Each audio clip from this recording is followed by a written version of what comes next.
টাকায় ঋণ পাবেন। 1 লাখ টাকা ঋণ, বছরে একটা কিস্তি মাত্র, 10,000 টাকা করে কিস্তি দিতে হবে 1 বছরে। এরকম লোভ দেখিয়ে সারা দেশের মতো বালিয়াডাঙ্গি উপজেলা থেকে, বিশেষ করে আমাদের এই যে পাড়িয়া ওই অঞ্চল সীমান্তবর্তী এলাকা থেকে প্রায় 100 জনের মতো নিয়ে গেছে ঢাকায় আজকে।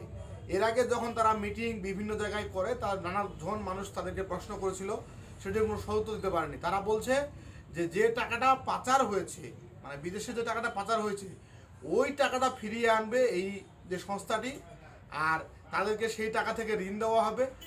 আমাদের গ্রামের মানুষগুলো এত বোকা, বিনা স্বার্থে বাংলাদেশে এমন কে হয়ে গেছে যে টাকা দিবে এই জিনিসটা চিন্তা করে না।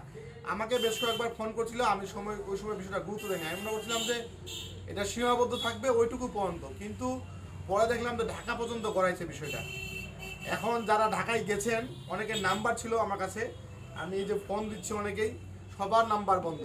এখন জানি না ভুলায় ভালিয়ে ফুসলা বান্ধিয়ে এই যে নিরীহ লোকগুলাকে ঢাকায় নিয়ে গেছে, তাদের অবস্থা কি এখন, যেটি বোঝা যাচ্ছে যে এটার পিছনে একটি বৃহৎ ষড়যন্ত্র রয়েছে।